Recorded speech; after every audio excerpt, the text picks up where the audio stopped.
year is it? 2021? Well, I guess we could talk about the Wheel of Time. So since we've last posted here, just a little teeny update before we geek out with you guys. I've been diagnosed as autistic. And I started a MFA program. And I have a really cute baby. That's all you need to know.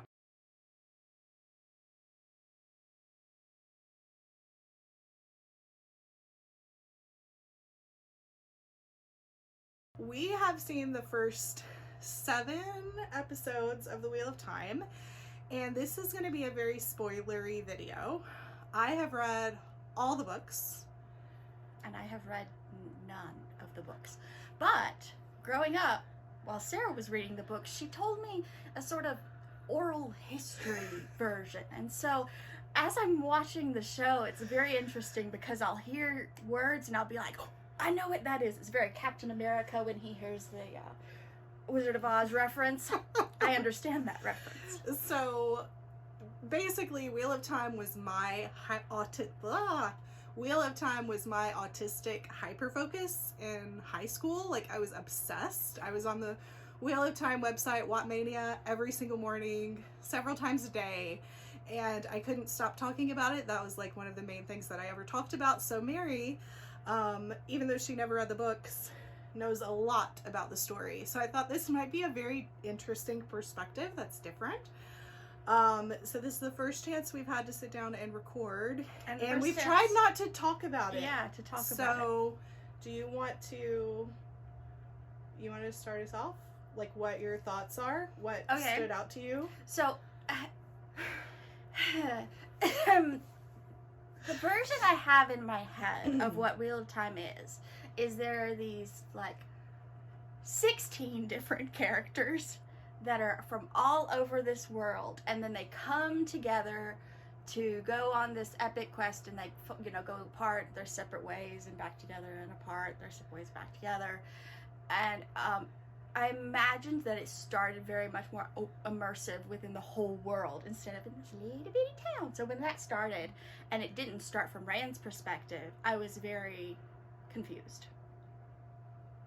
I feel like we said this, but just to make it super clear, like, big giant spoilers are coming your way. Skedaddle on out of this video unless you want to be spoiled.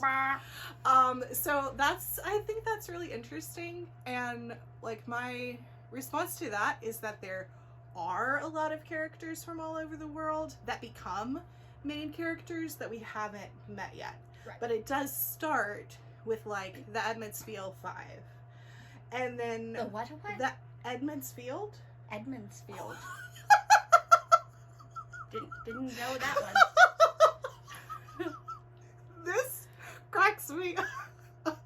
Oh, because what they've done in the TV show is they have smushed the 2 rivers, which is like 3 different villages, into one thing. Oh, So the 2 interesting. rivers is like Hobbiton in that there's more than one place in it. Right. And so our people are from Edmund's Field within the 2 rivers. But like, when they go to the ferry, there's another, in the books, there's another village at the ferry called Terran Ferry. Gotcha. And that's part of 2 Rivers too. Yeah. Gotcha. So yes, the Edmund's Field, or the 2 Rivers 5. Also, like, so like, okay, this is how I cope, because I don't do... Tell me how you cope, Sarah. How do you cope in this world? As I have discovered, I'm autistic, which explains why I do not like adaptations. And because this adaptation was really, like, special and important to me, I wasn't sure how I was going to feel about it. But because it is the Wheel of Time, I am viewing this TV adaptation as another turning of the wheel. So it's not necessarily as things should be this or should be that, this is wrong, that's wrong. Mostly, things make sense that it's another turning of the wheel, and things have just woven themselves a little bit differently. That's really cute. That's really This is the dang only cute. way I can cope. Aw. I'm going to try to bring this very healthy perspective into future Into life? adaptations. No. Another turning of the wheel. Movies, you know. Life is a step too far. I don't see how that could work.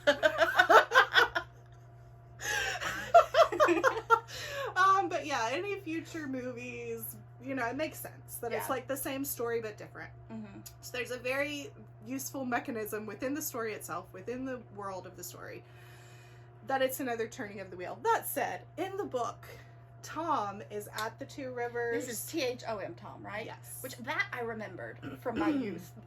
He was. I think you probably told me several times. It's like it's Tom, but it's not T-O-M Tom. It's T-H-O-M Tom because that makes it more fantasy. I'm pretty sure because I used to say it Thom, and then I was corrected, so I wanted to make sure that you understood the right way. That makes sense. What his name really was. You probably told me. I said a lot of names. We all said a lot of names wrong in the beginning, the book readers, and even now, like, there's a split. Like, one audiobook reader says it one way, and one says it another way, and they're husband and wife. Whoa! So, like, we are a fandom divided. Talk about a schism. It's complicated. But yeah, I can see where they, like, brought him in later. Like why they did that, because they were trying to establish so many characters in the first episode. That's the Barty guy? Yes. Okay. He was only in like one episode. Tom, so, the Gleeman. Yeah. Barty guy. Do we want to talk about Tom, the Barty guy? I mean, we could. can't really go chronological. We're on him. I'm not like, okay, it's another turning of the wheel, but still, I don't agree with all the choices, obviously. We could start. How about we start with general impressions? Okay. Wide, I don't know how overarching. long this video is going to be, y'all. You might go get some snacks. That's why I'm thinking general impressions and Sure. then narrow down. Okay. So my general impression is that most of the changes I can appreciate why they made them from a storytelling perspective, and I most of the time within the framing that it's another turning of the wheel, agree with the choices. Are you shocked by that? No. I'm shocked by that. But partially because you told me a similar Because when general I first impression. told you that general impression, were you shocked then? Because I was shocked that that was my impression. Yes, I would say yes. I would probably. But the guy, Rafe, who's the showrunner, he's a big fan too, and so when the changes are made, they make sense. So like Inkheart, the book, starts on a dark and stormy night. Inkheart, the movie, starts in the bright middle of the day. That's a bad storytelling choice.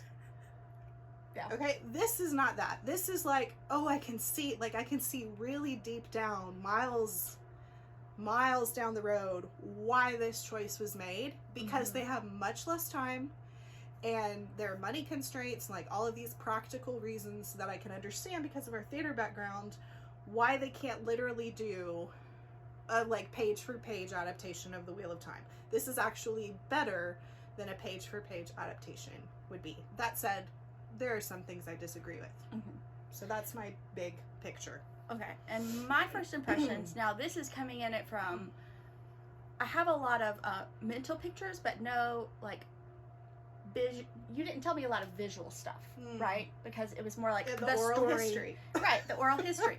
So, like, I was very surprised as to how diverse the cast was. I was surprised as to how much focus the women had in the show. It didn't start with Rand, and it really was like trying to dig into like who the characters were, trying to be very character focused, and I really liked that. I like the costumes, how they're fantasy, but they're not typically fantasy. Like Moraine wears pants, and like just the shapes and stuff was very not typically medieval fantasy looking, and it did a really good job of bringing us right into the thick of it. It wasn't a lot of like backstory. It went right to the drama and the fights and the stuff, and I was really drawn into it quickly as just a impartial not book having read person, I was like, I like these people, I want to follow them. Also, I really like Matt, first impressions, and I really like Lan too. Both of those two stood out to me as so insta faves. What I love about that is there's a combination of things that you like didn't know about the world with Rafe's really brilliant reinterpretation, and the fact that he's interpreting the series and not the book. Like, he's said on multiple occasions that he's interpreting The Wheel of Time and not book 1, The Eye of the World. So like, book 1, The Eye of the World, was 90%, 80%, 90% from Rand's perspective. And speaking of which, The Eye of the World is one of the things that when they say it, I went, oh, I didn't know that's a book title. The book thing. I know the book titles. I know things. Other things are like a loose interpretation. So like, Moraine definitely wears dresses most of the time, but then again, they have these like split, divided riding skirts in the Wheel of Time. Like, they don't have side saddle. That doesn't exist in this world because it is more of a matriarchal. It's not like a pure matriarchal society, but there are matriarchal vibes, cultures within it. Like, not every kingdom has a woman in charge. So I've seen some argument. I've watched many hours of Wheel of Time recap chats lately.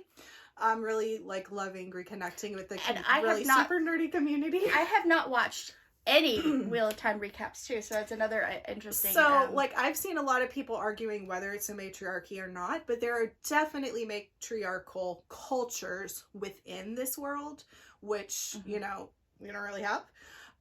So they like, from my point of view, like, I never read anyone riding side saddle. That's not a thing. Like, they wear the appropriate clothing for the appropriate activity.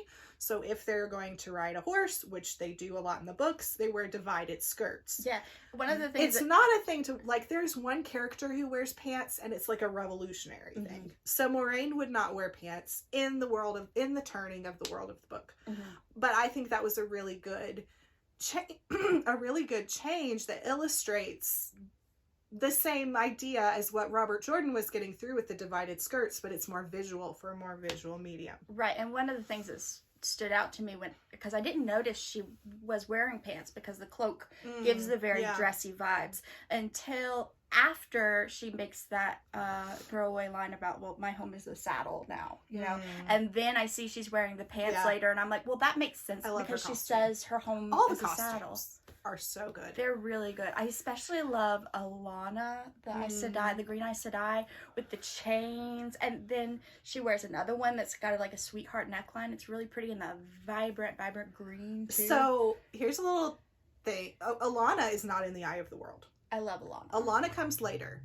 And I did not love Alana in the books, but I love Alana in the TV show. And I'm really excited for changes like that, where what the actor brings to the role, or this slightly different introduction to the character, or slight twists of the plot. So we're going to get more of her then? Oh, yes. Oh, great. Fantastic. I can actually see, I think they are combining Alana with another character. And so I think we're going to get even more of Alana in the TV show than we do in the books. And I think I'm going to like this Alana much, much more. Did you see where her warder handed her a snack when she came out from the meeting of the hall? I did not notice that. Her warder handed her like a pear or some kind of fruit, and then she starts like stress eating. Well, I noticed she was like eating while she was like, I've come to your room to snack and eating. Yeah, so very cute little moments. That must be a little character quirk of hers, which I love. Yeah, one of my friends in my writing group was like, Alana is my fave. Yeah. So I'll have to tell her she's probably going to have more. Do not love a lot. Like, and the thing, this is what's so interesting, is your perspective and your opinion of characters in the book is colored by whose perspective you're reading from. So if you're reading from a character that doesn't like that person, or that is prejudiced against that person, you are going to absorb some of that. Because this is from more of a third person perspective, and because each of these actors are finding their own motivations for why they're making the choices they're making, I think we're going to have a very different experience of which characters we like and dislike and understand than in the books. Okay, so I'm going to start with, this is a question that I have for you. Okay. Because I did not remember, I remembered hearing the word warder before, obviously. I said I am their warders.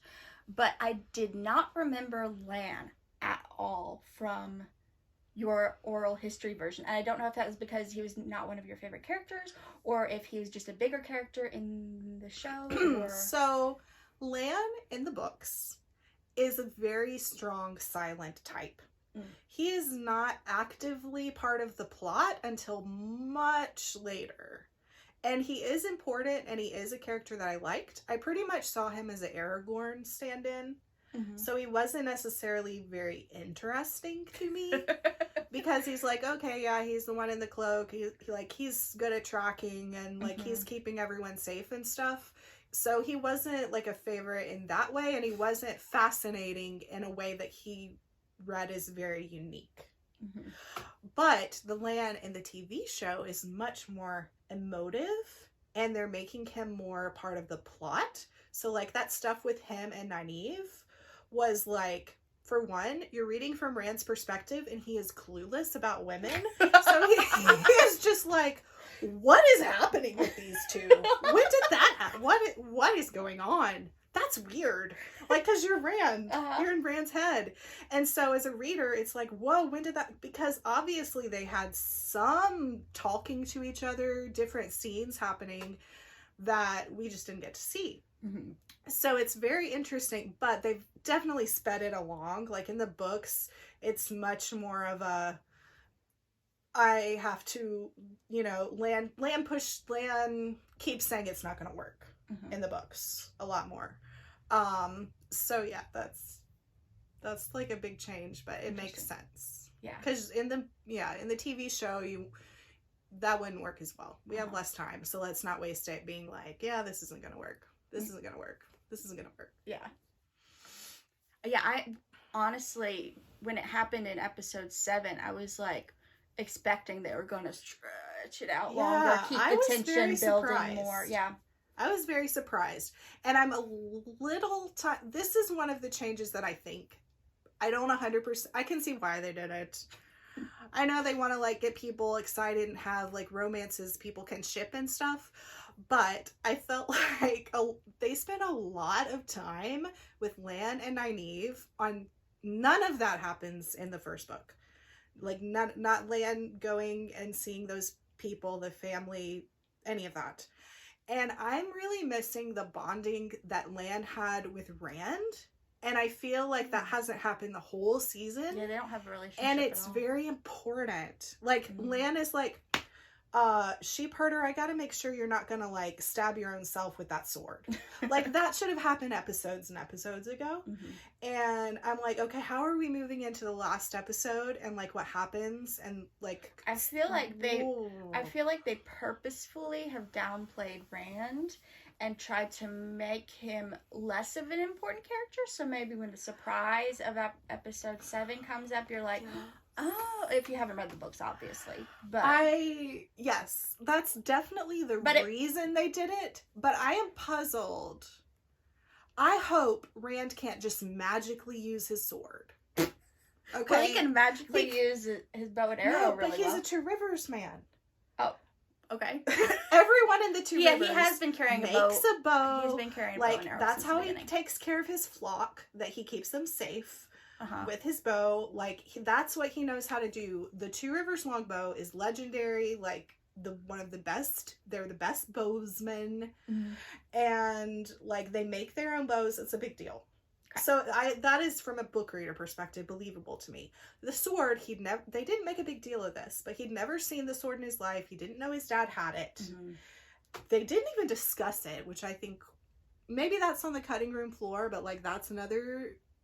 it was a little too fast at the end of episode 1 for me. The whole, like, we're just going with Moraine, and we don't know who you are, but sure, and have a sword. I think they backtracked on that a little bit by being like, why are we going with this person we don't trust at all? That was Rand too, because that would be Rand. Yeah. Rand and Matt. Yes. Yeah.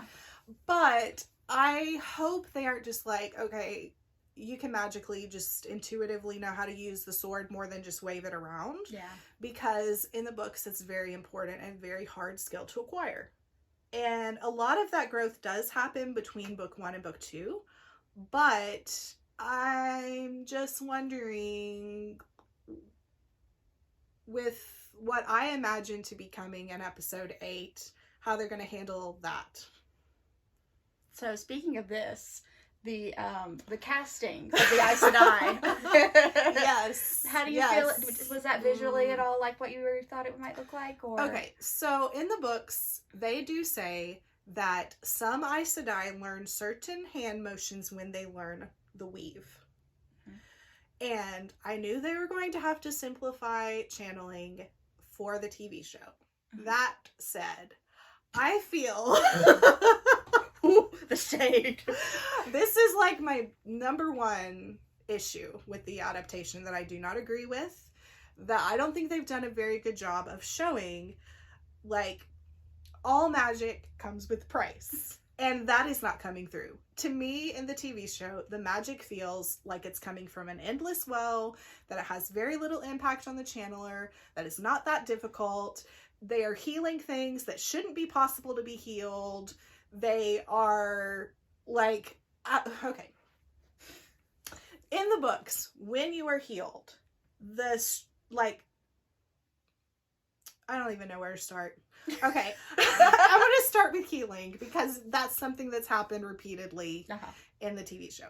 In the book, when you are healed, the healer, like, does the channeling, makes the weaves for the healing, but the strength comes from within the person who is sick or injured. So, after you are healed, you should be sleeping for days. Which you obviously can't do for a very TV show. Tired, very hungry. Okay, I agree with that, but there has to be some payment. Right. Somehow, because it seems like the healing that they do is neither too hard on the channeler, nor the person being healed. Moraine just hops up, goes and starts, like, shielding Logain. Yeah. After she was basically almost about to die, they wanted us to believe. And then, like, Nynaeve heals a whole room full of people. And she just, like, is fine. Like, that is not okay.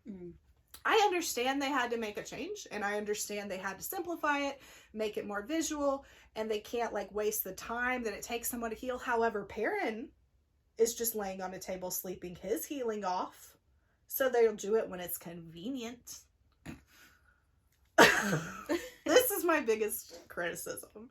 And I hope it's because they're in a rush and they've got to, like, tell these certain story beats, and that moving forward we get to see something, whether it's invented or whether it's more from the book. It could even just be some makeup, just like some dark circles under their eyes, or like there has to be an acting, like, weight, a payment. The there has to be a price for, and also they haven't talked about how, like, you don't want to draw too much on the power because it can become basically, like, addictive.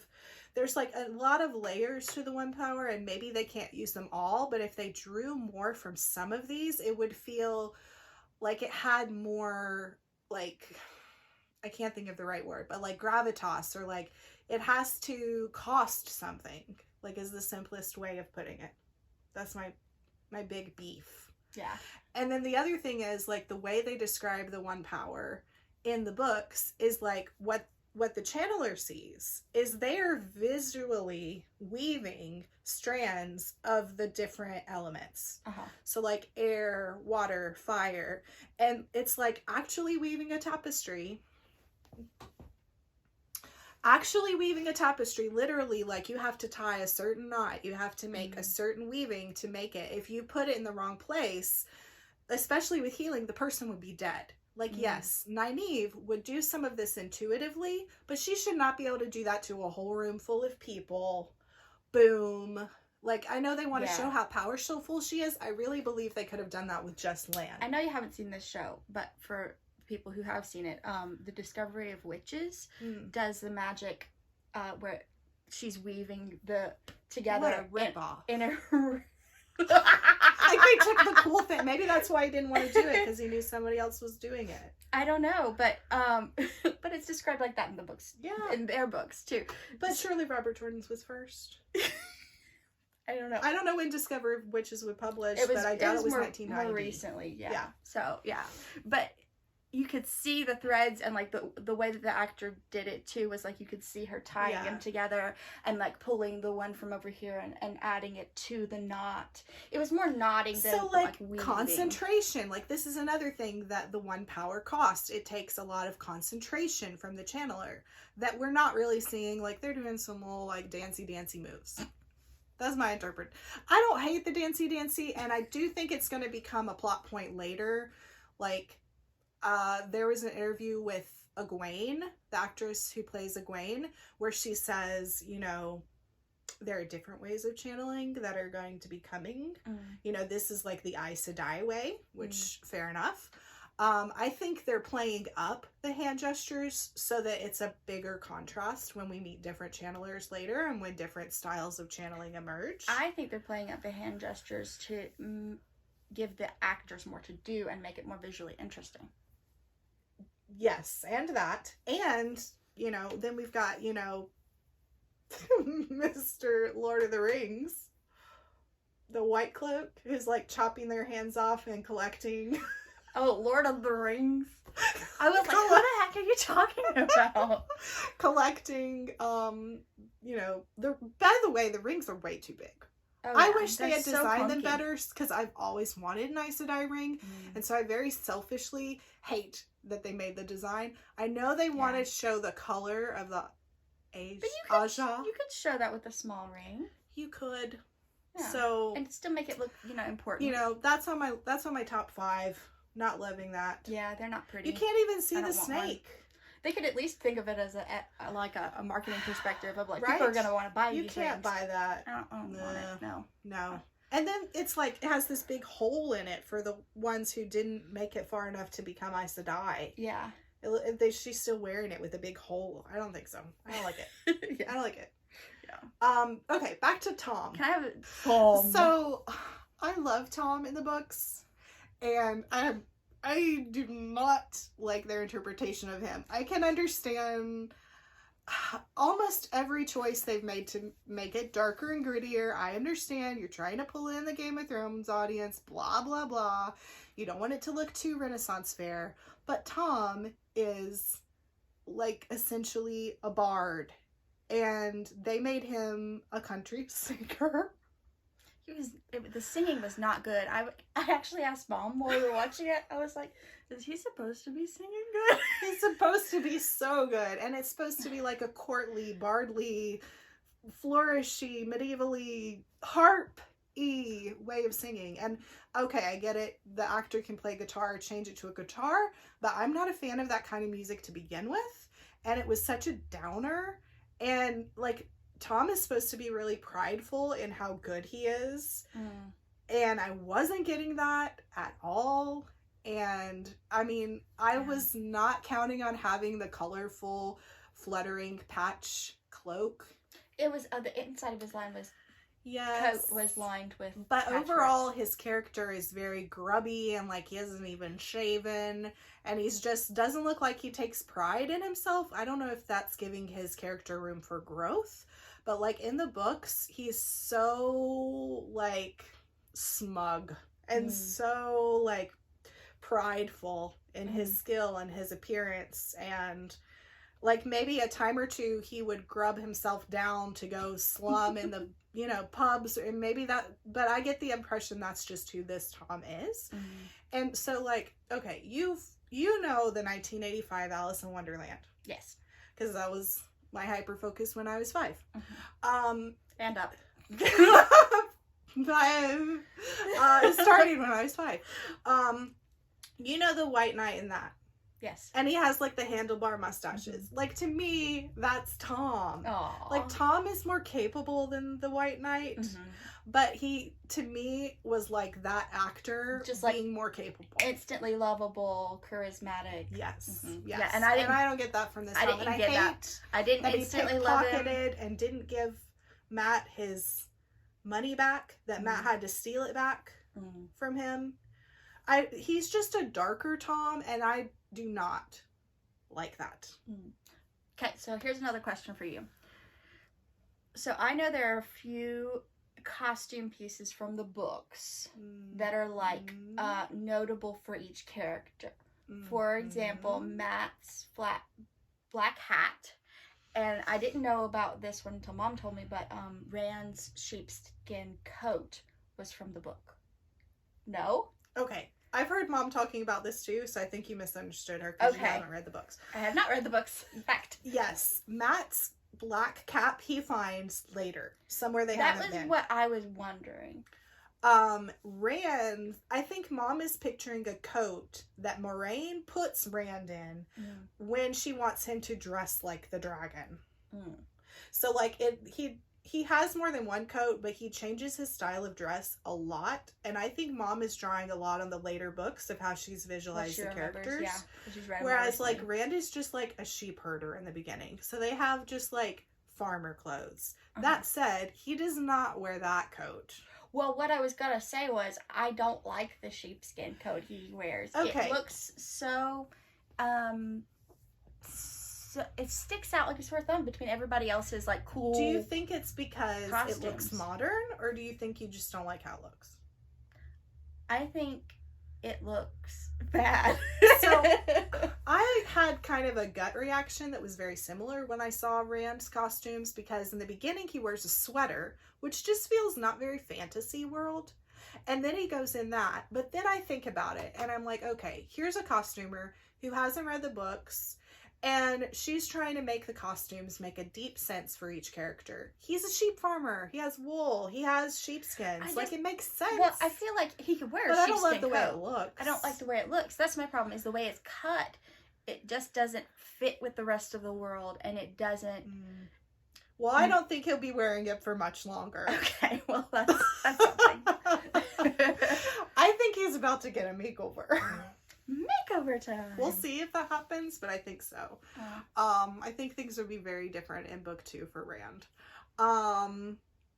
Okay, so here's another moment that when it popped up, I went, oh, I know that word. It was somebody. No, what's the name of the Ogier? Loyal. Yes, Loyal is how they say it in the show. So. This is, we discussed this about pronunciations. Yeah. I actually always pronounced it Loyal. It's spelled Loial. A year or two ago, I learned that it was meant to be said loyal. And I was like, that actually makes so much sense for his character. And I know Robert Jordan did these weird, he would use a modern name and spell it funny. So it made sense to me that that was meant to be pronounced loyal. So within the last year, I started rereading The Wheel of Time, not because of the TV show, but because of COVID. I was like super stressed and I wanted a comfort read. So I've been rereading The Wheel of Time starting just like summer of 2020. And I'm... Because you like to read book stacks that are like this high, just for funsies. It's like, okay, I was trying to figure out how many times I've read it, and I think I'm on like 4. 15? No, not that. Some people have read it that many times. I read it like, in the 90s, and then I read it again before the last book came out. So it's like my 3rd or 4th time, honestly. I'm not 100% sure, but what was I talking about? But you probably have like flipped through to like find stuff. Certainly I've revisited the material, but like a straight material through, like in your studios, like 3 or 4 times. I feel like it's 4, but I can't. Maybe it's only 3. Anyway, I had a reason to say that. More than that. Oh, that when I start this last reread, I realized certain names I was saying wrong, and I tried to change them in my head. And Loyal was one of those, and the other one was Leanne, who is the keeper, the one who bangs the staff. Oh. Her name is Leane, and apparently it's supposed to be pronounced Leanne, and I always pronounced it as Lean. Okay, on this pronunciation topic as well, I always pronounce We're very far away from where I started. The wheel weaves as the wheel wills. Then, because this is a point I wanted to make, and I may not have a chance again. Yeah, go ahead. The name of the town is spelled Tear. tier. Right. I always said it tier. Now, the people that are from there are Terrans. Tairien. And what I learned before this recent reread is that the name of the town was meant to be Terre. Yeah. But in the TV show, they say tier. And it makes me really happy. Like, ridiculously. So yes, funny. Loyal. I love him. I actually cried tears of joy. He was because fantastic. He is so perfect. He had that moment that we didn't have with Tom, where he comes on and you instantly are like, yes. This dude is, I love him. Yes. Yeah. Yes. Yes. So he says to Rand, he was like, you have red hair, you're an Aielman. And I went, oh, I know what that is. They wear like, and they have, and they're, yeah. What was really funny though is I didn't really associate the look of the Aiel with the word Aiel until in the 7th episode in the beginning we see Rand's mummy, and she comes up and I immediately go, she's an Aiel. And I like, the only reference that I had for that was you making Aiel characters for Dungeons and Dragons. And I remember seeing the red hair and the spear, and I was like, it was a really cool moment. That was the best cutscene, like the cold open. It was so good. And the thing is, you don't know this because you didn't read the books. That scene was not in the books. Oh, cool. You know that happened. Like, they talk about the prophecy, you find out about his mother, blah, blah. You know about Tam. But seeing it unfold and seeing, like, how amazing she is. Yeah, a badass, fully pregnant woman beating some... You're like, okay... Yeah. Yeah. She this explains so awesome. A lot. So awesome. Yes. Yeah. So that was one of the moments that I was like, I know that word. But Loyal is probably like my favorite thing from the whole show, because he is so perfect. Just something about his and if he doesn't look anything like what they say in the book, because Ogier have these almost cat-like ears that like quiver. He should be really big. His eyes, because Robert Jordan liked to use the same descriptors over and over and over, so his eyes should be as big as teacups. And his fingers should be the size of sausages, which those seem kind of like they tried to bulk up his hands, but basically because they didn't want to make him CGI. Yeah. They could only do so much on him with the size of him. So that's like a choice that I agree with. Yeah. But because his characterization and his acting is so perfect, and then he has these info dumps that I just relate to on such a deep level. Yeah. Like when I was reading the books, he's not a neurotypical character for sure. I mean, are any of the OG? Because when I was reading the books, I wanted to be an Aes Sedai. And I feel it was almost that, like, a neurodivergent person wanting to be neurotypical. Like, I wanted to be better at talking to people. I wanted to be able to manipulate the situation to my advantage. But now, at this point, like, I'm like, no, I just want to be an OGer and just, like, read books and info dump on people all day. And, like, I might be, like, the loyal that wants to go out from the studying and have an adventure. Like, I may not be the OGer that's just, like, buckled up at home all day. But I have no further interest in being an Aes Sedai at this age. I am over it. I like that a lot. What Aja would you be? I don't know what all of them are. From the TV show, the red ones hate men. And this is my impressions. The red ones hate men and hunt down the bad men to, what did they call it? Collar them? Gentle them. To make them where they don't. Collar them. To collar them. Spoilers. And the blue, I mean, we have Moraine. I want to say Morgaine again. I don't know what it was. We have Moraine, who's blue, and it said they said something about secrets and information or something. Are they like the spies, kind of? Well, that's what Leandrin's perspective was. Okay. And then the yellows are healers. And green. I know some green ones, but I don't know what they do. They even said that in the TV show. They did? But what did they do? the Battle Aja. And they bond multiple. Well, you don't have to, but you can. They're the only Aja. Okay, I wasn't sure if that bonds was multiple. That makes sense with them being battle. Aja. I wasn't. I don't know. I wasn't sure if that was just Alana or if Alana was the example yes, of. she was. I have more on this, but go ahead. Talk about Ajas. Okay. And then I don't even know what other colors there were. I saw them in the room when they were talking to the they're Emma less seat. exciting, basically. Gray, brown. Gray. Do you want me to fill you in? Yeah. Okay, so in the books, Red just hunt down men that can channel. Mm-hmm. In the TV show, they've definitely expanded that to be like, they make people follow the rules. Green is the Battle Aja. They have multiple warders. Okay. Blue, the way they describe it in the book, have their causes, which is basically a soft euphemism for politics. Okay. I figured out. It only took me 20 years. That was one of those autistic blind spots. I was like, I have causes. I have things I'm passionate about. I'd be a blue, but no, I don't want to deal with people. Let me step back and write a book about it, and you can go off and do the politicking. Yellows are healers. Like, that one's nice, cut and dry. Yeah. Brown are like the librarians, researchers. So, like, if I were to be Aes Sedai at this point, I would choose brown. Mm-hmm. White are pure logic. And gray are negotiators. Okay. I don't think I left anything out. And then black are evil. Okay. Agents of the Dark One.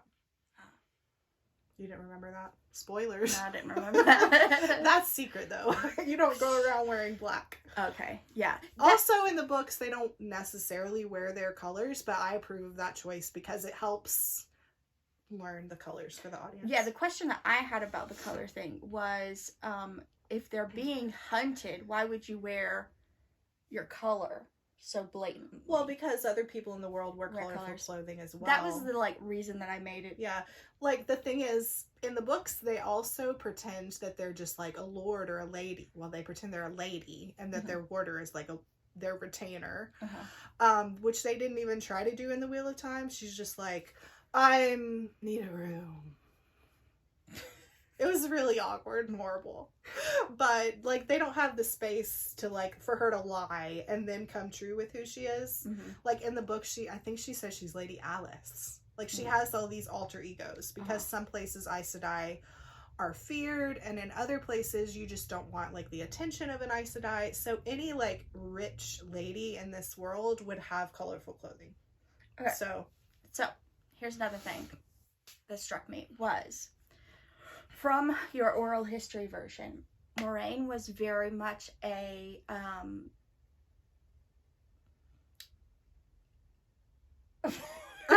very curious. She was very much a relatable character, let's say. And I don't know if that's because part of the book was from her perspective. Never.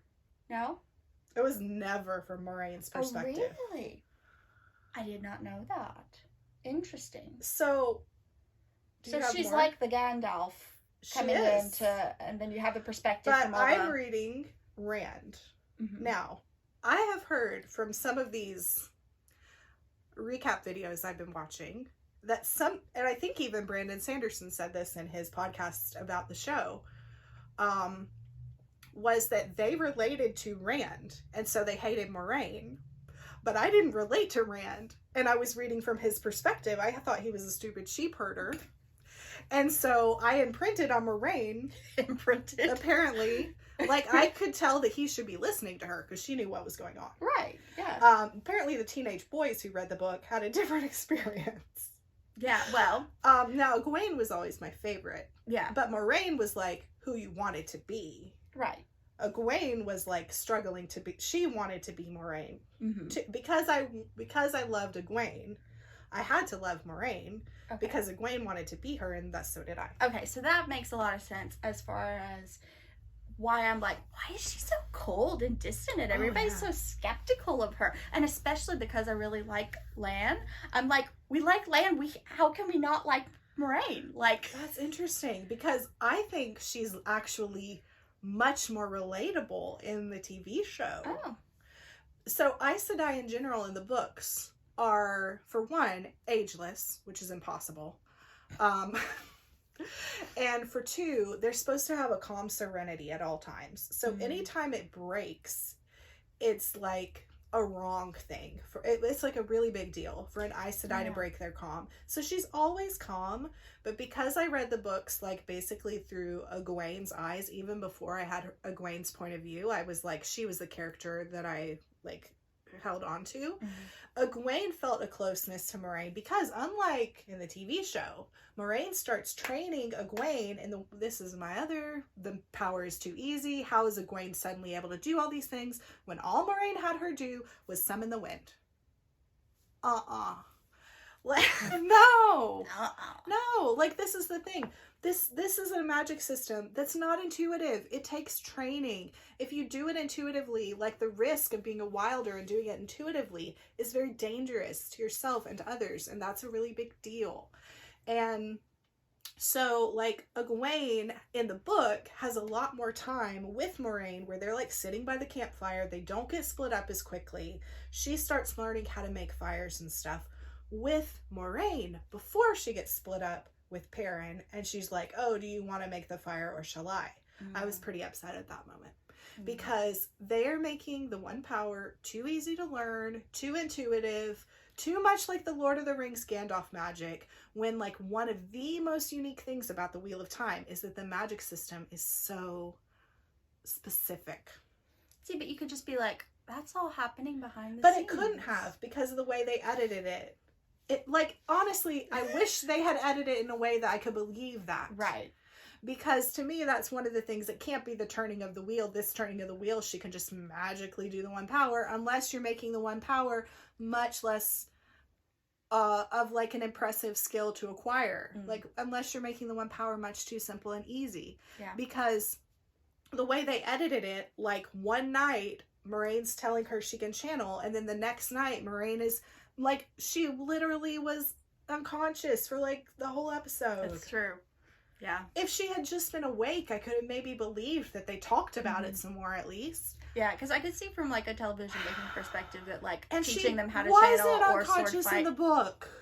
She shouldn't have been. This is a very important thing that they could have at least alluded to, that she was teaching Egwene how to channel. Now, also in the book, Nynaeve was with them. She didn't have her whole face off with the Trolloc. Okay, well, it's kind of complicated. She didn't have her face off with the Trolloc. She did, like, join them later, but much sooner. Later but sooner. Later but soon. You know, Gotcha. We had, like, a whole book instead of this, so I can kind of see why they did that. I don't have as much issue, but also Moiraine never had these discussions with Nynaeve about whether she could channel or not. So, like, Egwene is supposed to be having these discussions with Moiraine and Nynaeve.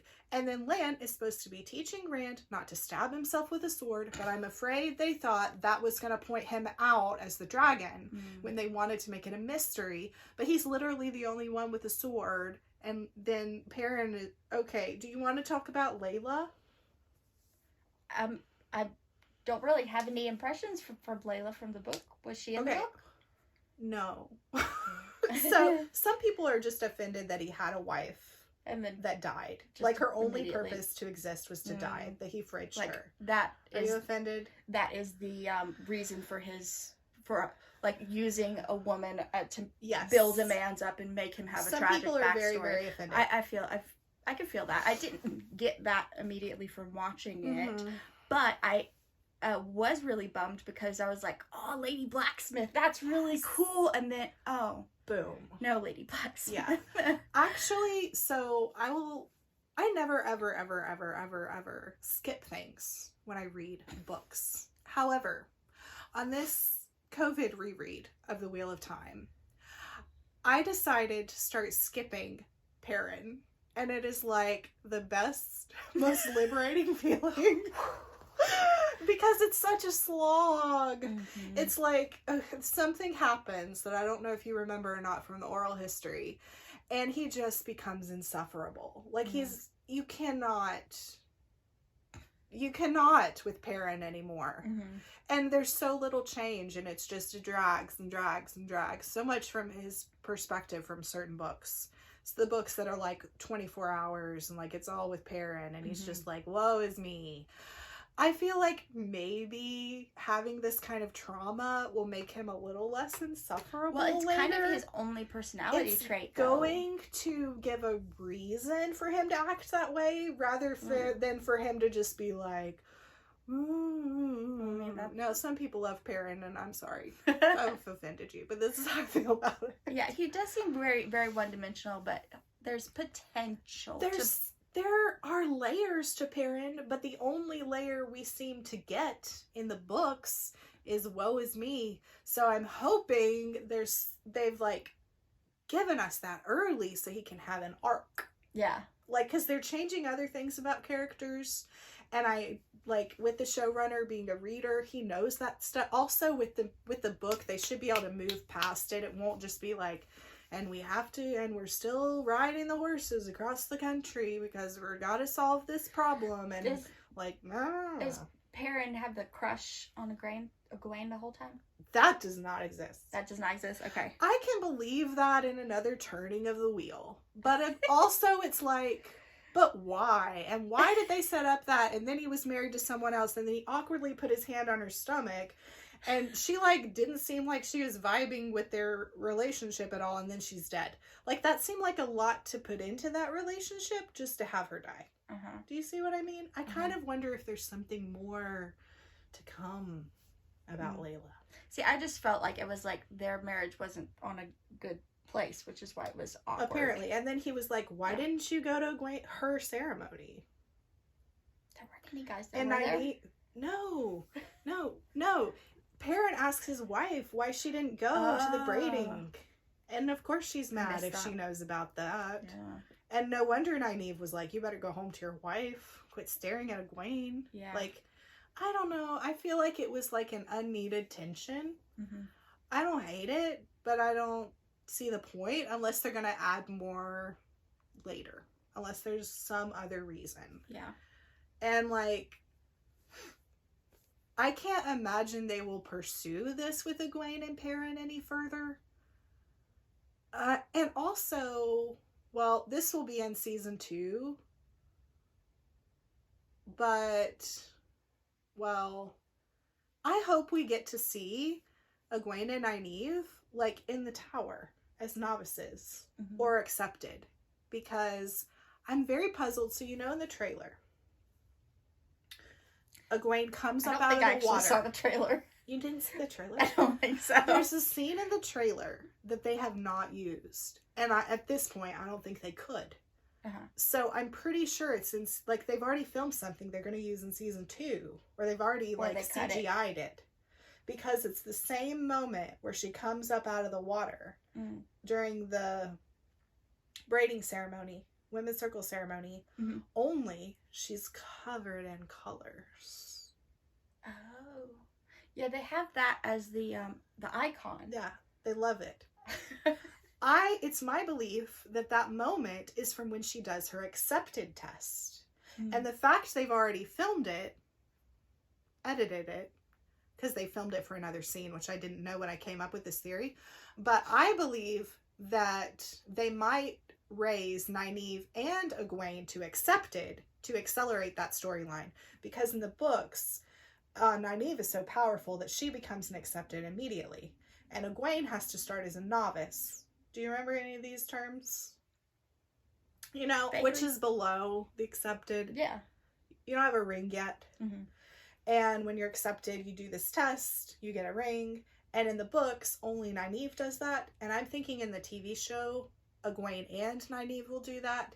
Because we need some time with them in the tower. And I'm starting to wonder, with the pace at which we're running through the story, like, how that's going to happen. They could have it be between seasons that they like, they did their training.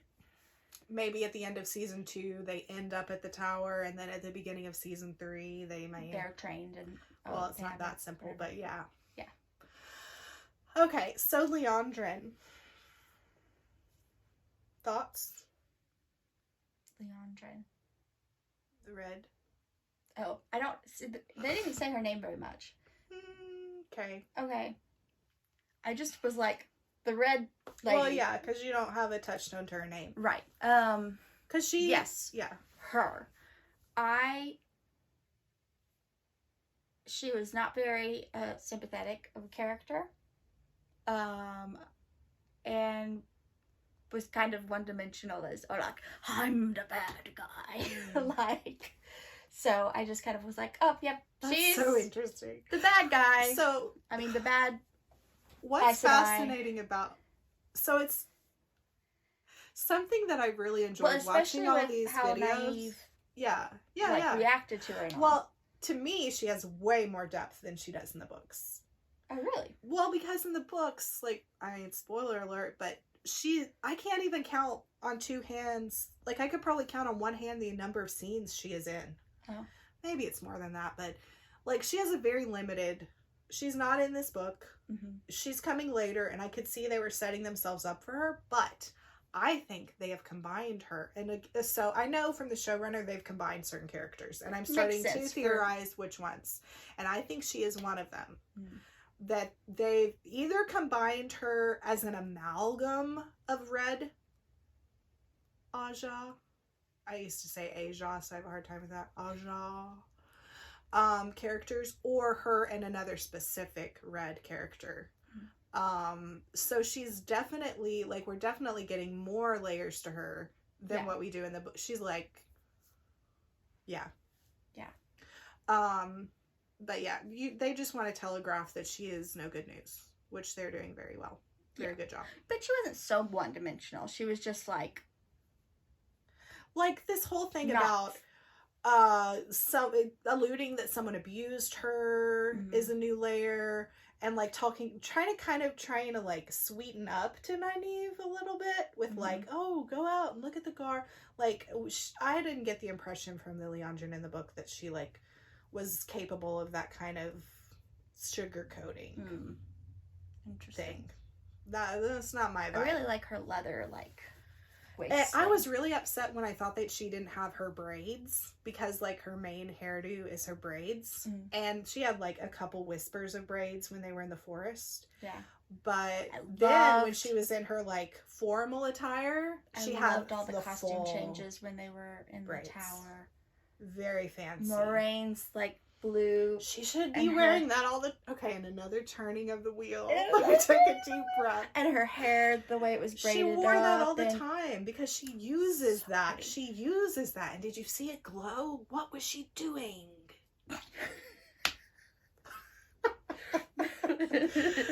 Okay, so I felt like I remembered as a part of her. That's like the main thing. But I didn't remember it until she was wearing that, and I was like, I wonder. Yeah, I guess they thought it was impractical or whatever. Yeah. They didn't want to have to deal with it in every scene, but it looks so good.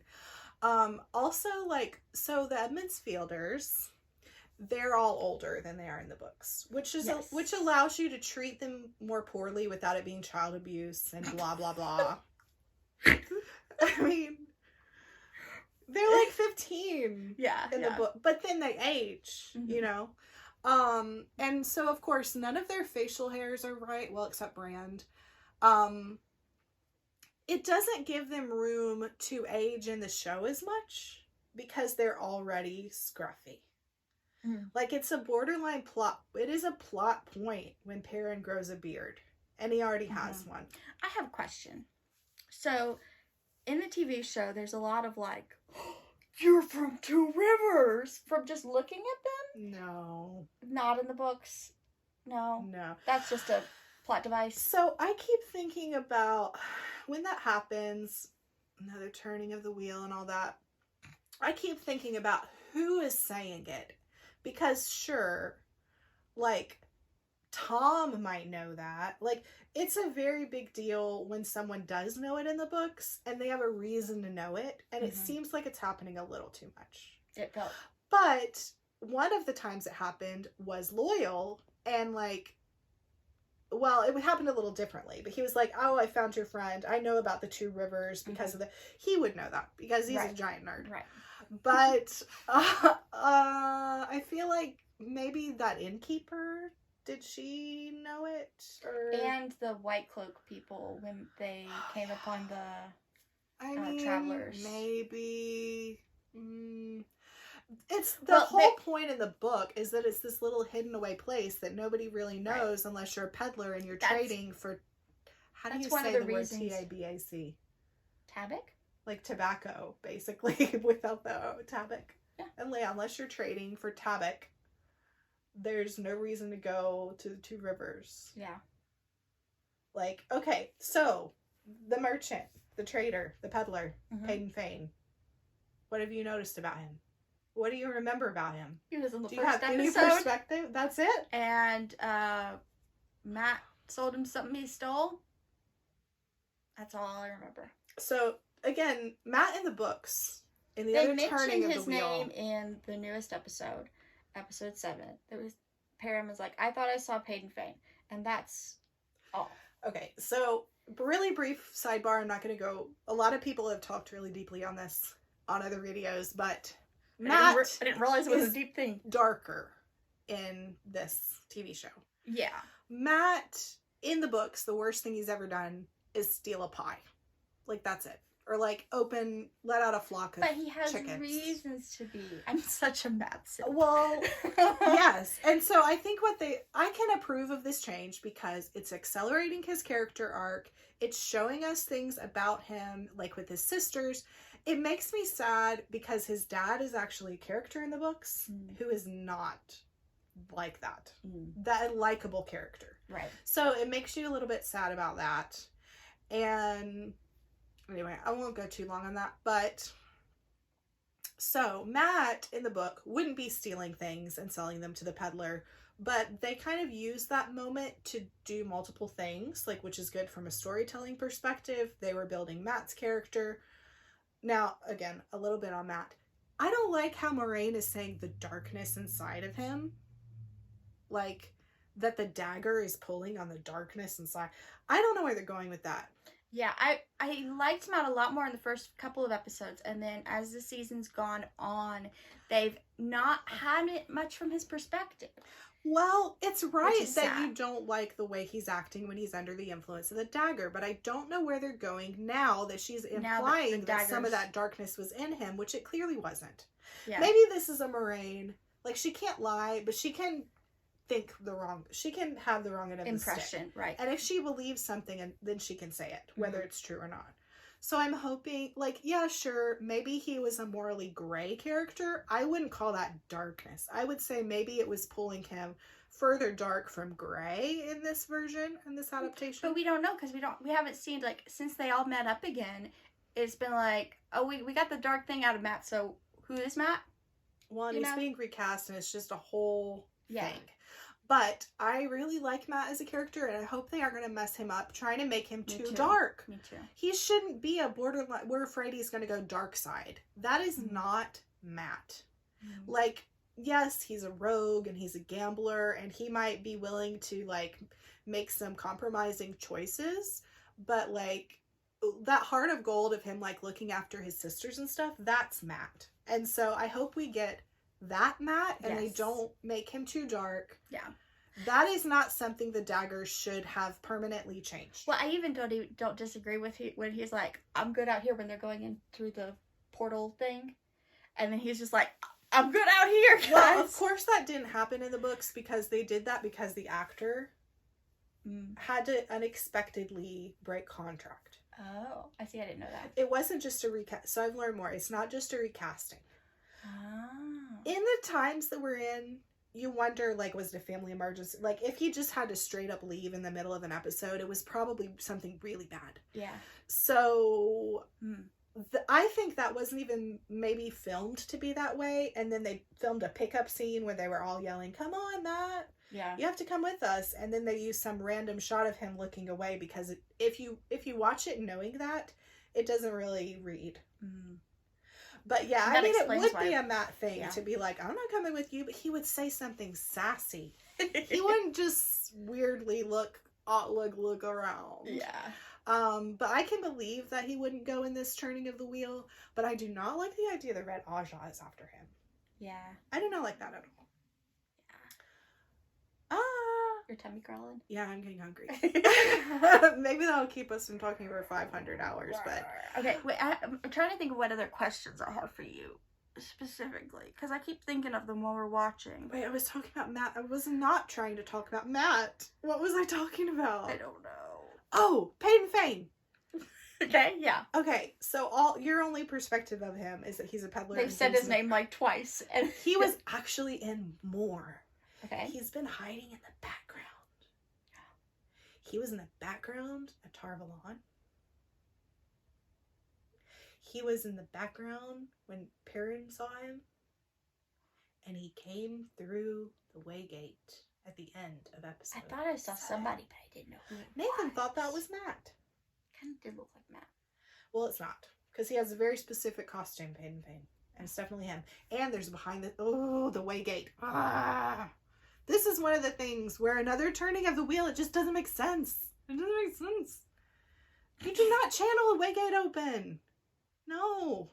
You don't do that. There's a leaf. First of all, I understand they couldn't make it as complex and complicated, but you can't change what used to be any person, any human That doesn't have channeling abilities. can use this piece of technology to only an Aes Sedai. That is not a good change for me. However, in the cut, I haven't looked at all the behind the scenes stuff. I haven't seen the behind the scenes. Maybe for we can episode make 7 another yet. video about that. Yes, I would love to discuss behind the scenes. I'm wanting to look at behind the scenes after the show is over. When I'm jonesing for more. I can go back and watch that. But there's one behind the scenes picture from episode 7 that I saw because it was part of the Dusty Wheel. If you're here and you don't know the Dusty Wheel, you need to hop over there because it's the guy who invented the Theoryland website. It's like one of the 3 best Wheel of Time websites with the best one for theories. He does like basically a radio show on YouTube now. So I've been watching like that 3-hour radio show on YouTube. You know, like people can literally call in. Oh, yeah, that's why I didn't just call it a podcast. So like he has like Wheel of Time guest who will zoom in like video call, but then you can like call on your phone if it's live and you can join the call. That's cool. I can't watch anything live because I have a 2.5-year-old, but I've been watching these 3-hour after shows like in the pockets of time whenever I can. And so anyway, he showed on that there's a still of Peyton Fane's hand holding the leaf, which book readers know is how you get in and out of the ways.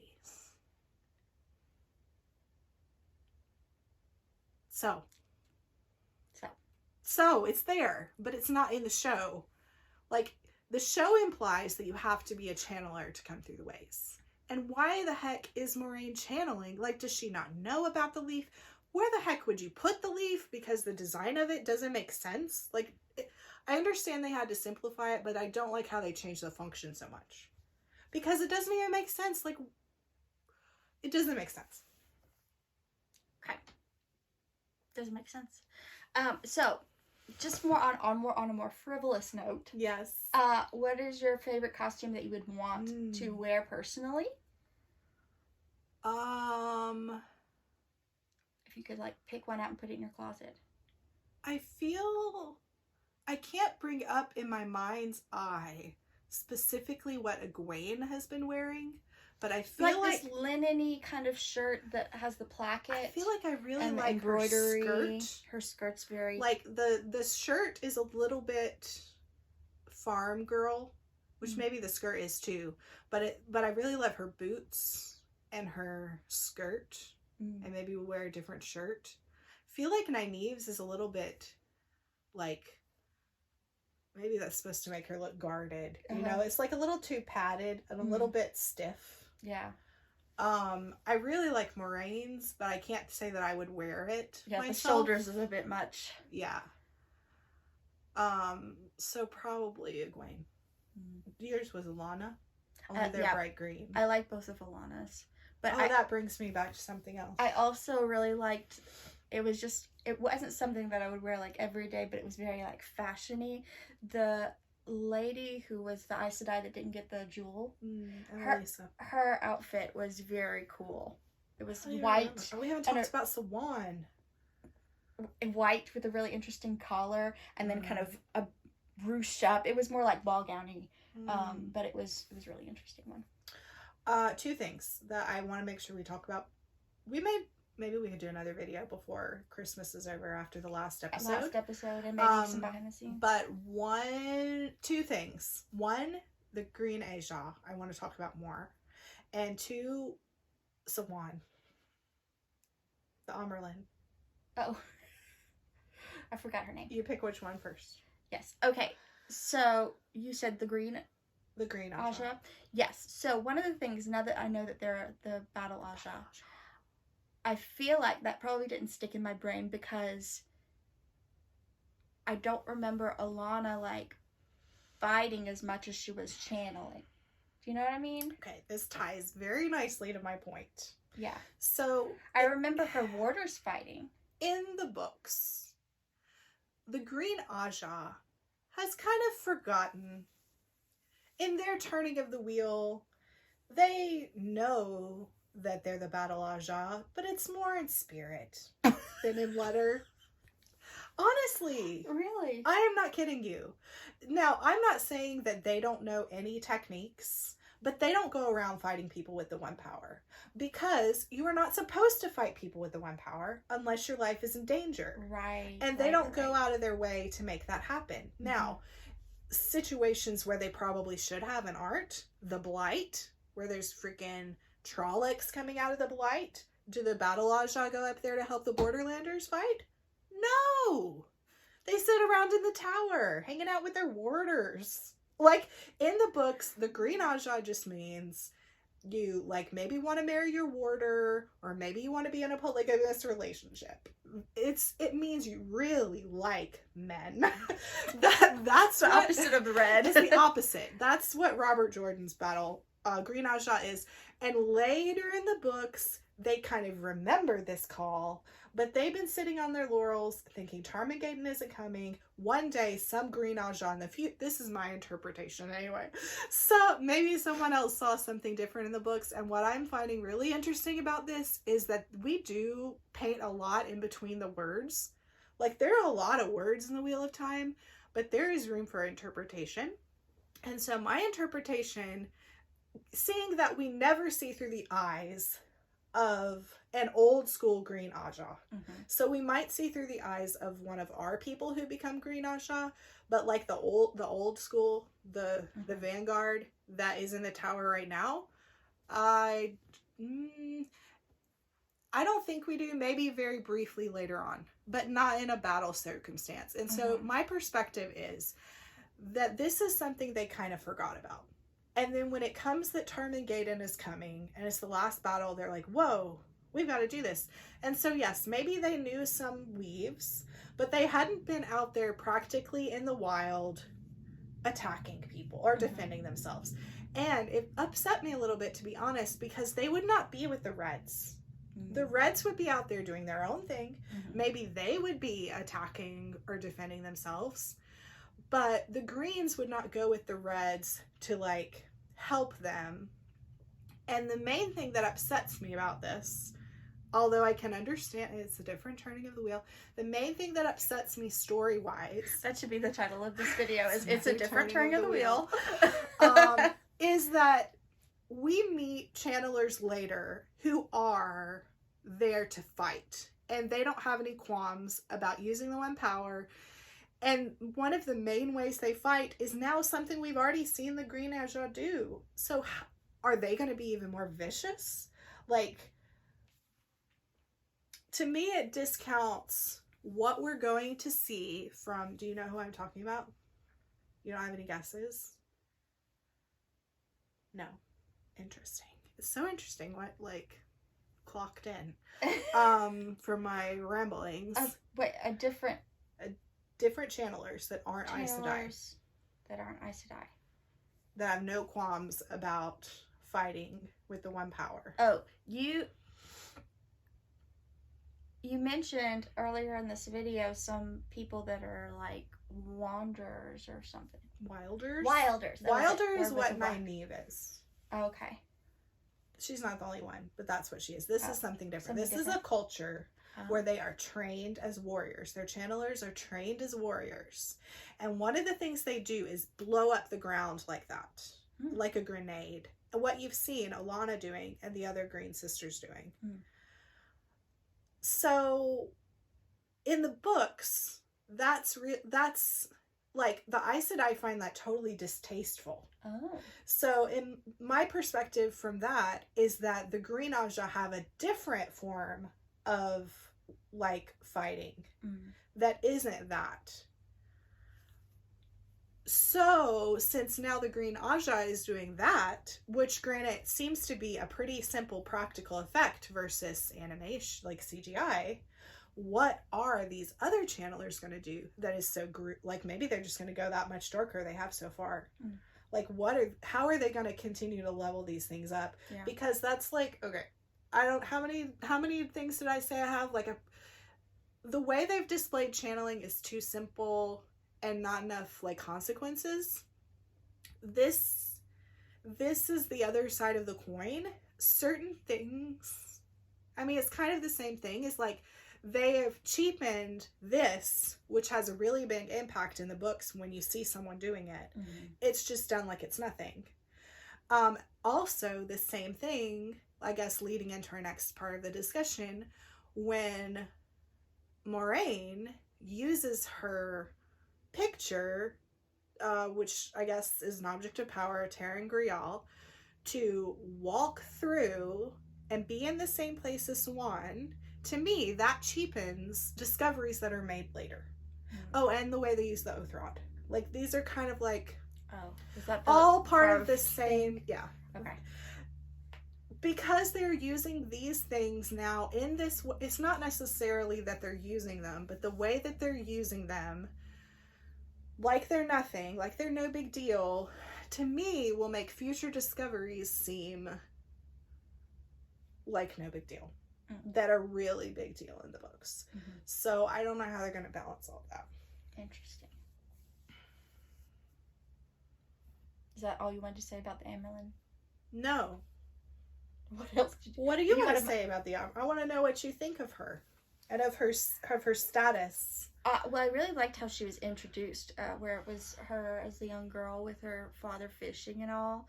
It made her really sympathetic, so that when you saw her sitting up on the throne and she had the tattoos and you're like, oh, that's the little girl, you're like, she worked her butt off to get there. So, like, that is a change that I agree why they did it, and I agree with how they did it, but it actually fundamentally can't just be another turning of the wheel. It, like, changes the metaphysics of the world, because in the books, you should not have the spark and begin channeling that young.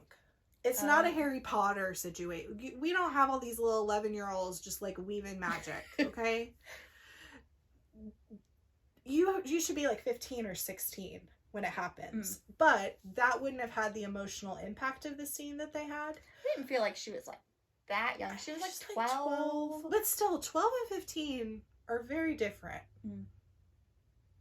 A 12-year-old may feel like they're a 15-year-old, but you know, like, you know what I mean? Yeah. Like, there's like preteen and teenager, and right. she was definitely not to teen yet. Yeah.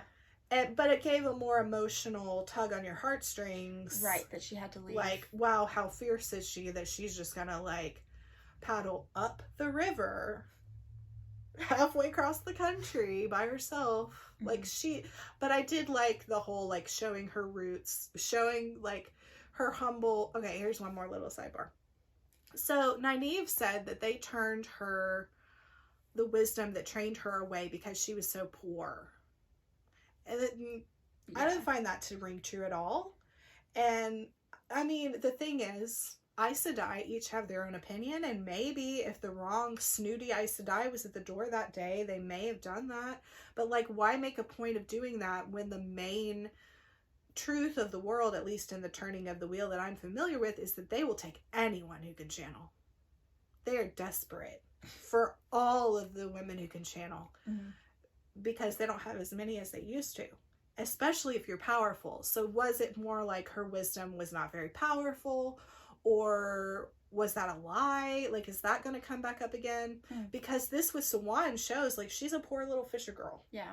And I actually used that when I was complaining to my husband Nathan, is like, well, I mean, the Amerlin came from, like, the poorest roots ever, and then Yeah. she rose through the ranks and became the Amerlin, so that's just not true. Crazy, yeah. I'm glad they didn't change her background, and I'm glad they showed that. And, like, the tattoo thing was cool. Her culture was cool. They showed also, like, the violence against women who could channel that exist in Terre, like, where they burned down. Yeah, I also liked that in her, like, modern day, her little room looked like her old home. So it was really sweet. Okay. Okay. I'm like, how can I say this? That was not a room. There's no way that she has a room in the White Tower. Well, it felt like a magical private room that okay, nobody a magical private room. Sure, yes. That like I feel like she has like the Amerlin room where she gets dressed where she and like met she's got Nynaeve and Egwene. Right. But this is like a magical little, like, and in the her back safe of that in the back zone. of that room was the little picture. Oh, I didn't catch that. Mm-hmm. Oh. So like they've both went up to this picture, and then like I have theories that are, 90% fixed. Is Moraine's relationship with so this is interesting. It is implied in the past. Oh, okay, past tense. Because like that when they were because I wasn't sure if they were just like when they were initiates together. Make it more diverse in the show and have well, that's what's so great about the Wheel of Time is you don't have to force it. And so the people who are complaining about the diversity just don't get the books at all. They missed a lot. Because the other that I was going to say at the very beginning you said about the diversity. The Wheel of Time is written to be like our world in the distant future. Like after we've invented like hover cars and like amazing things, that the dragon breaks the world and we start over, and then this happens over and over and over and over. So it's either the distant future or the distant past. And so it makes sense that the diversity would be there because the people have been moving around this world time and time again. And that's the cool thing that Loyal says is like the Aiel are like the only people that you can tell by looking at them where they're from. Like he kind of threw that line in there. Why did I say about Swan and Nynaeve? Yes. No, Moraine. That would be a different relationship. That would be. So in the books, Robert Jordan, I feel like in the 90s had to be a little bit tiptoe around it. Yeah. Like coded characters, mostly. And so in the books, Moraine and Siwan, when they were initiates of the Tower, like before they were Aes Sedai, were what he called pillow friends. But it was very obvious what pillow friends meant, and it was a term used throughout the series.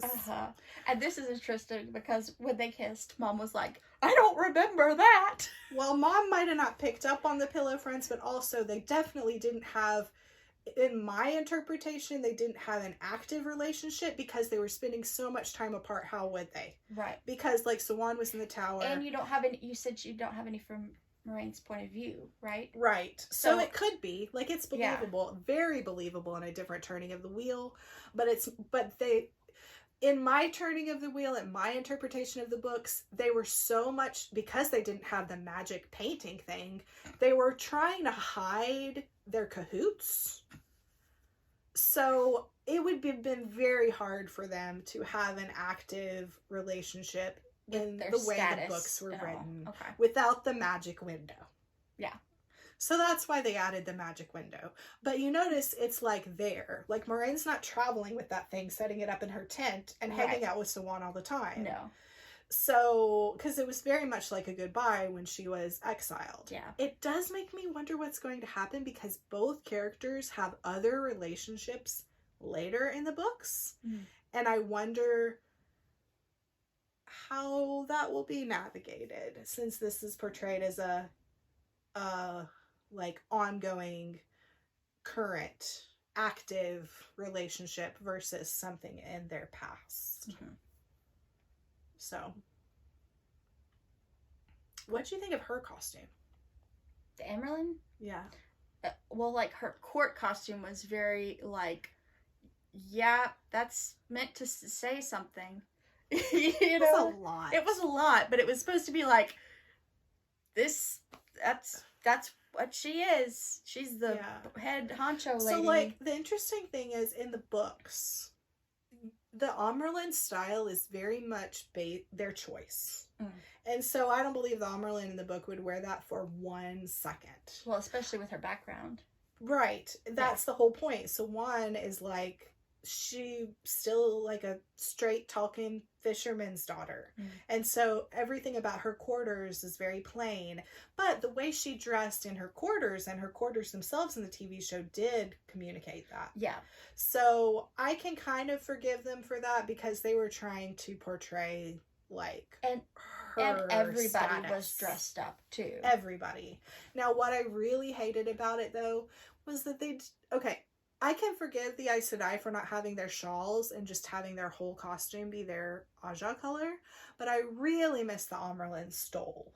Like, she's supposed to have this rainbow stole with one stripe of every color, and maybe they thought it was too literal, but, like, she's supposed to be able to put that on at any time and not just have to wear, like, a really weird dress with, like, rainbow, like, wing things. Yeah.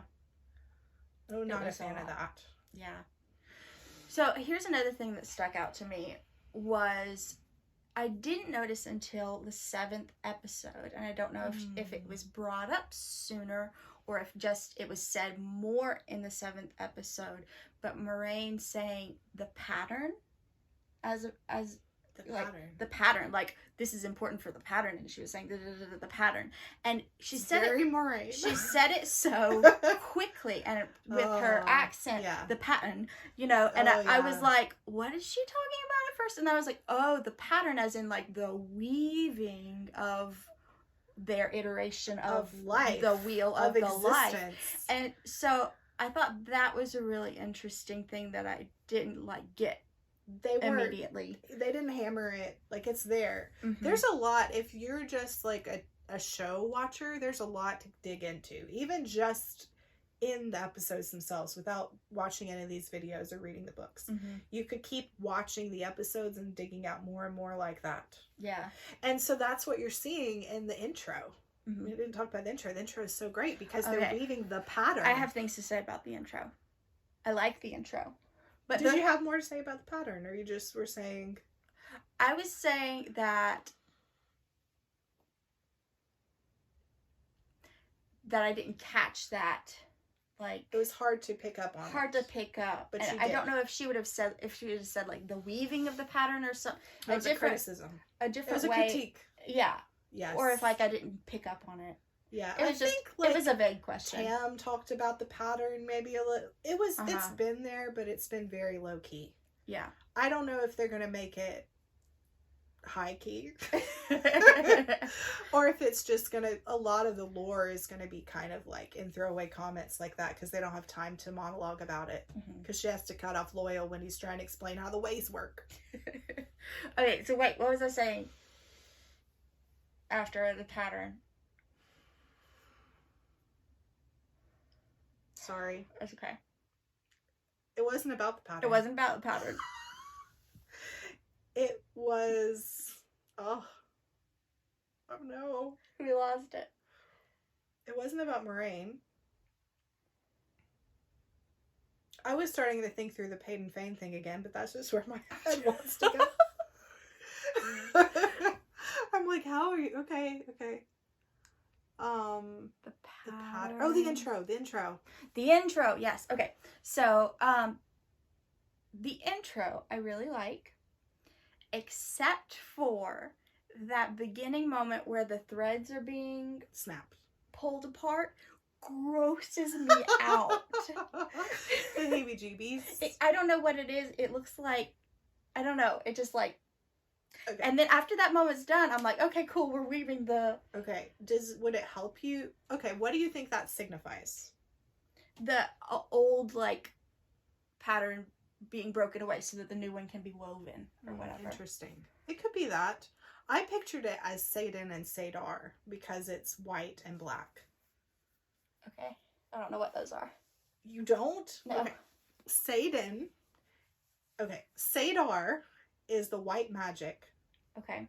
that the Aes Sedai use. It's the light. It's the flame of Tarvalon is like the white part of the yin yang without the dots in it. Okay. The Aes Sedai, the ancient symbol of the Aes Sedai. I remember that. Okay, so the white side is the women's channeling.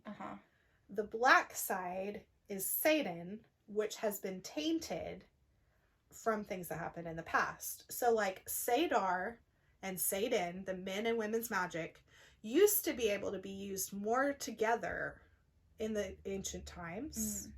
And so I can picture that it was one thread or one. And so it makes sense to me that because Satan has been tainted, they aren't going to use that word. They're using corrupted, I think. Because it's been corrupted, that it's lost, magic has lost its strength. And so it's like split apart. And so actually they're going to have a much harder time fighting the Dark One this time because of that. Okay. I still think it was like, because this is the old pattern, and then we're taking those threads and reweaving them into... Well, yes, that's what I'm saying. But it's still like the black and the white colors. That's what the black and the white colors signify. So in the old pattern, those things were together. I also don't watch it very carefully because it grosses me out. It just looks gray. It doesn't look black and white to me. I'm like, gray hair being torn. Maybe I'm reading too much into that, but I really like what happens after that part. Yes, it's very cool. And I really want to pause it and study all of the Aes Sedai or Amarlins or whoever they are in the circle. The wheel weaves as the wheel wills. Yes. Yes. I feel like there was something... Ages that come and go. Oh, they actually put that in the first episode. I used to like recite that. You did. I almost knew it all just from her reciting it to me. Yeah. That made me really happy. Okay, so here's one more. And then complaint. blood and bloody ashes, but they didn't say blood and bloody ashes. They said blood and ashes, and then I was like, that's wrong. Okay, so that is just Rand not having quite as much of a potty mouth as someone you are about to meet. Oh, okay. So you could just say blood and ashes. Okay. Blood and bloody ashes. Gotcha. The extra bloody makes it a little bit more. Yeah. Stanky. Yeah. It just, just wait. There's a character coming in episode 8, and I am well informed from Instagram that he knows how he should be speaking. Okay. Interesting. Okay, I have one more thing to so I was upset about that actually when they added some modern language which doesn't exist in the books of the Wheel of Time, but now that they're weaving in the blood and bloody ashes, I think it will be okay. Crisis averted. Crisis averted. So this is one last complaint. I have Promises. Nynaeve. We haven't talked about Nynaeve. I love her, by the way. That's not the complaint. The complaint is this inference that she never channeled until she had her healing supernova. I find that to be false. I think she didn't know she was channeling. Well, okay, yes, but is what I got. Moraine thinks that too.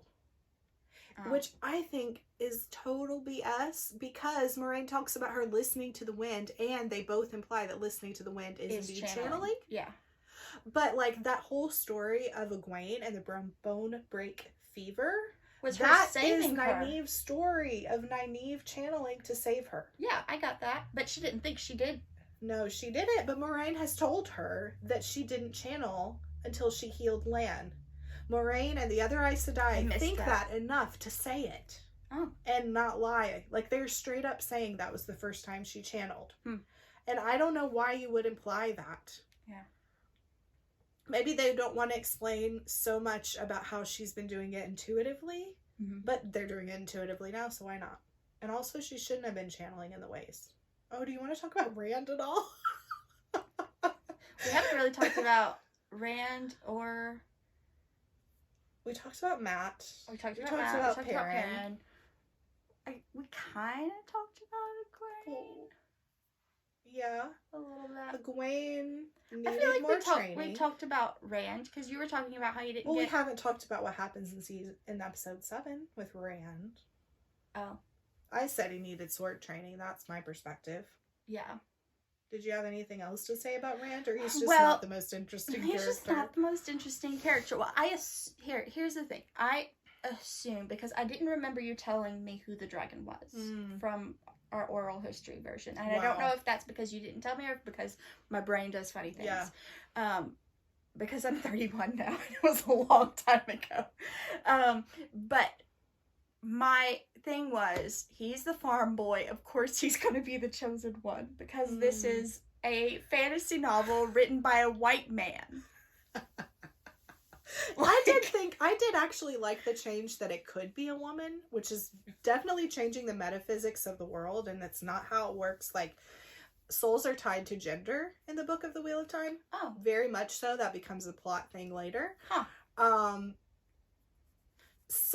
But I liked that. I thought that was a modernization that felt like if Robert Jordan was alive now, he was pushing the envelope back then. It may not feel like it to anybody who's young, but he was. A lot of the fantasy stuff before him, women would not be in power, and I liked that change. Mm-hmm. And otherwise, I'm bored by Rand. Yeah, I mean, even in the books, he's just like, yeah, who's my daddy? I want to go home. I mean, in general, the characters, I'm more invested in the women characters and Lan and Matt. So what I found interesting, before I reread, I've been rereading a lot during COVID. I reread The Wheel of Time. I've been rereading the Prydain series. And what I've discovered romance novels. is that in the 90s, apparently, we were willing to put up with much more because we didn't have as many books, or at least the books I had in my house. I know other books existed, but in my little world, you just had to put up with men being the main character and hope that the women in the background were given enough to say, like Island We, that you could see yourself in the story. Mm-hmm. And honestly, on rereading, I'm like, wow, I'm glad I pushed through enough to even get to the point where I could meet these women in a first point of view. Mm-hmm. And that's kind of how he kind of worked the publishing industry and tricked them, because in book 1, it was Perrin. I mean, it was Rand and a little bit of Perrin, and that was it. And then in book 2, he continues weaving in more and more point of views until I don't know how many there are, but there's a lot. So yeah, Rand is not the most interesting character. Yeah. But I love his mama. She was cool. Badass. That could be a spin-off. Oh, yeah. I want more Aiel more sooner than we should get them. And I think we might. Because they've got a compressed time. They're not going to do a full 14 seasons. I think they're aiming for 8. Not. Well, but I mean, so if you're going to take 14, granted, one of those books could have been not written at all. You're going to take 13. The bath book? Yes. Or the most interesting thing that happens is a bath. If you're going to take the 13 books and turn them into 8, you're going to have to compress time and overlap storylines. And I think season 2 might be a combination of books 2 and 3.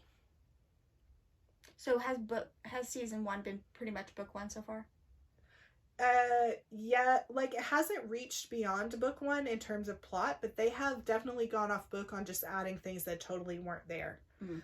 That whole step-in storyline with that was to explain the Warder bond. That's not there.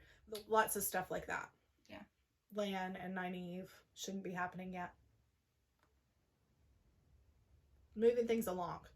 Yeah. But as far as the plot, the main plot of what they're, when they went to the Tinkers and they came together and now they're going, all that's book 1. Cool. Oh, you asked me what Aja would be, yes. And I didn't answer because I didn't know them all. Probably yellow, and that's probably mostly because I'm a Hufflepuff, and just healing and helping people is a nice thing. Yeah. But I would want to be a green. I would be Yeah. a yellow, but I would want to be a green. Yeah. What about you? Back in the day, I thought it was a blue, but I would definitely now, if I chose an Aja, be brown and just sit up in my tower, like go off to a steading and hang out with Yojier. I think that would be the thing. Sounds fun. So if you've watched this far, thanks. Let us know what Aja you would be down in the comments below, and cross your fingers that if we have time during this holiday, we may make another video. Like, we may just pop up here, you know, whenever the TARDIS allows us to land here. Yeah. Might be 10 more years. Might be 5 more years. Let us know what's up for you. Yes. Also, if you are interested in knowing more about what we've been up to, I'll put links to our social media stuff down in the doobly-doo. You know, like, you have a TikTok now. I do. I have a So, TikTok if you like romance books.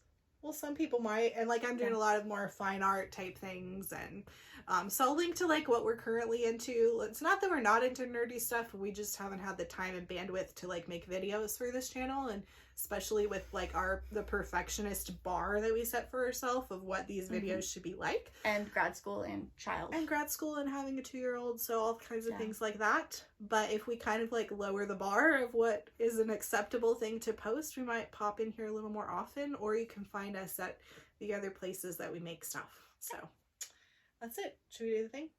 Do what thing? Oh. It's been so long. DFTBA. DFTBA. What thing? And then maybe the TARDIS will like warp us out. That was fun. That was fun. I hope it's still recording.